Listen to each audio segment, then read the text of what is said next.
สวัสดีครับผมนายสราวุฒินภัยผู้บริหารของบริษัทสยามแอปโลกประเทศไทยจำกัดวันนี้ครับวันที่ 7 กันยายน พ.ศ.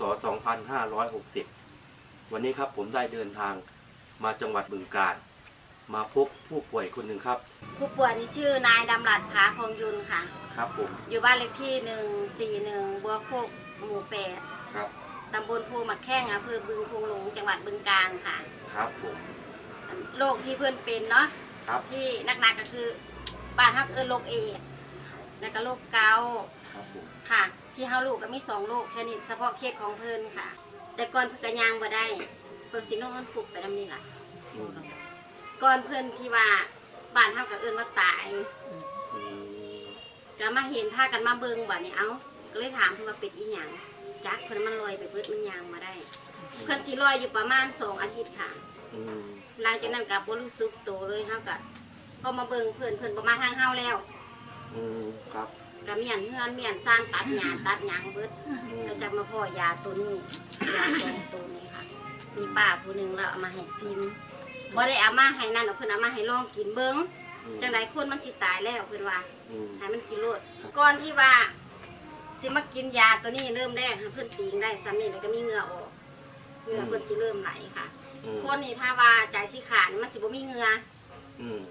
ก็เลยมาเห็นเหงื่อเอ้าถ้าคืนนี้เหงื่อพอเรากินตัวนี้แล้วได้2 มื้ออ๋อหลังจากกินยานางไปค่ะครับผมมาในมื้อที่4ที่5เราลูกไปเข้าห้องน้ำมาได้หลานน้อยแล้วมาเห็นแล้วว่าเอ้าว่าซั่นใหญ่กุ้ยน่ะเป็นหยังคือย่างได้ค่ะหรือว่าผีหลอกอ๋อ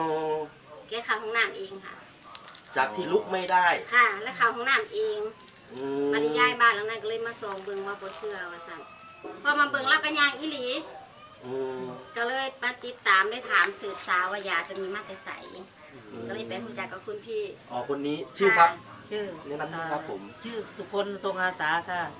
ได้นำสมุนไพรมาให้น้องคนนี้มาให้พี่ชายเพิ่นอ๋อครับผมเพิ่นได้มาทานสมุนไพรลงมื้อครับคำบ่มีพี่คนนี้แล้วก็บ่ได้มานั่งอยู่แนวนี้อาจจะไปแล้วค่ะไปแล้วก็เลยติดตามมาเรื่อยๆค่ะยาตัวนี้พี่ครับแล้วที่เพิ่นลูกของน้ำได้นี่เพิ่นกินไปจักขวดแหละประมาณจักมื้อ4 ขวดค่ะอ๋อ4 ขวดแต่ว่าบ่ให้เพิ่นกินหลายเพราะว่าเพิ่นเป็นนักให้กินเทอละฝาอันยางละฝาค่ะไอ้ที่4 ขวดคือกล่องนี้นะครับกล่องในนี้นะครับผมจะมีขวดอยู่12 ขวดอย่างนี้ยังไงผมไม่จักว่าผมเป็นยังไงนอนกินยางละ4 ขวด4 ขวดอย่างนี้นะครับครับผมผสมยางละฝาอันนี้ฝาอันนี้ฝาอ๋อกินทั้ง2 ตัวคือตัวข้าวนางและตัวเจ้านางอ๋อ4 ขวดกี่วันครับก็ให้เรากินเท่าละฝามันก็ได้หลายมื้ออยู่ด้วยค่ะเพราะว่าถือว่าให้ประหยัดกินเพราะย่ามันแห้งโพดได้หลายวันค่ะได้หลายมื้ออยู่ค่ะหลังจากที่เพิ่นกินไปแล้วนี่จักมื้อครับที่เพิ่นลูกของน้ำเองได้จนลานเห็นนี่ครับ4 มื้อมื้อที่5มื้อที่6ค่ะกินไป4 มื้อแล้วครับเนาะพอกินได้แค่4 มื้อนี่ลูกเขาของน้ำเองค่ะแต่ว่าย่างกับบ่แม่นมาแข็งเลยค่ะคือการย่างแบบทานน้ำย่างแต่ก็เห็นคนอยู่แถวๆข้างบ้านนี่ว่านึกว่าเป็นผีเลยเห็นบ่ครับที่นึกว่าตายไปแล้วเพิ่นบ่มาทางเฮาแล้วบ่คิดว่าเราสิเดินได้ย่างได้บ่คิดว่าเราสิคืนมาซ้ำนี้คือบอกไงชาวบ้านนี่บอกว่าเราต้องตายอย่างเดียวละในโลกนี้ต้องตายจนฮอดน้องชายนี่ผู้ที่ย่างแล้วถือว่าสุดยอดเลยสุดยอด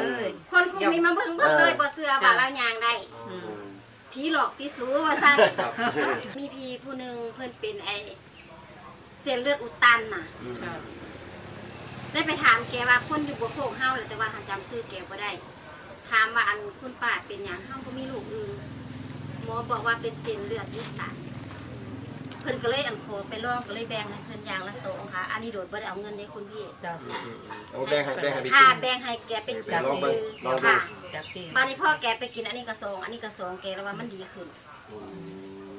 เส้นเลือดอุดตันของแกนะคะบ้านนี้หันโรคเก้าบ้านหันก็มีอีกป้าคนนึงเพิ่นเป็นทั้งไต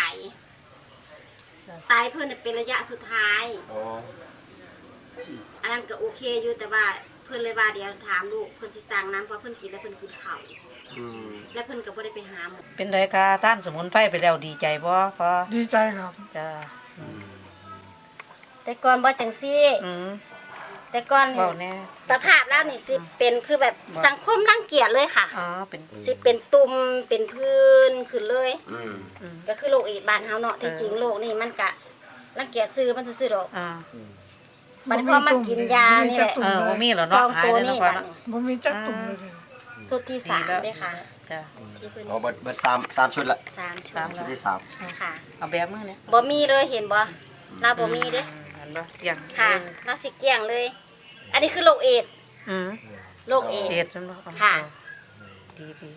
บัดนี้โรคเก้าถามมาแล้วยางได้บ่ตัวนั้นบ่ได้ อ่า บัดนี้เราได้แล้ว ก่อนที่ว่าสิฮู้ว่าเป็นโรคอันนี้นี่หมอเขาเพิ่นหมอบอกบ่ ค่ะ หมอบอกก็เลยที่แรกเพิ่นบ่ยอมรับ อืม ผู้น้องสาวเลยว่ารับไปเลยเฮาสิได้ลงทะเบียนกินยา อ๋อ ก็เลยเพิ่นก็เลยยอมรับ จนนิวก้าการันตีเลยว่า เป็นเพราะ2ตัวนี้ ตอนนี้นะ ค่ะ บ่ได้ จนออกเฟซนะคุณพี่พอเล่นเฟซคนสู้ชีวิตตระกูลผาทางที่เจ้าของก็มีงานทำแล้วก็โพสต์จนกล้าโพสต์ยาตัวนี้ที่ว่าเฮ็ดให้อ้ายขึ้นมา ครับผมครับ จนบอกว่าถึงว่าบ่มีไผอยู่ในเพิ่นก็ตามหาสิดูแลเพิ่นเพอให้เพิ่นได้เฝ้าเงินเฝ้าซ่านให้ก็ยังดี จ้ะ ก็ดูแลเพิ่นไปจังซี่แหละ ครับผม ซอยกันพี่น้องและซอยกันแต่บังคับให้กินทุกมื้อซองตัวละสิบ่ให้แก่ค่ะค่ะ ครับ ก็ต้องขอขอบคุณนะครับผมทั้งสองพี่น้องคู่นี้นะครับ ผมที่ยินยอมให้ทางบริษัทของเราได้มาถ่ายทำเคสเพื่อเป็นวิทยาทานให้กับผู้ที่กำลังชมอยู่ และผลบุญตรงนี้นะครับขอให้ส่งผลบุญให้ทั้งสองคนนี้มั่งมีเงินทองนะครับ ผมแล้วก็สุขภาพร่างกายแข็งแรง สาธุ ครับผมแข็งแรงขึ้นเรื่อยๆนะครับ ผม ค่ะ ด้วยความปรารถนาดีครับ จากบริษัทสยามแอปโลกที่ไทยจำกัดสวัสดีครับ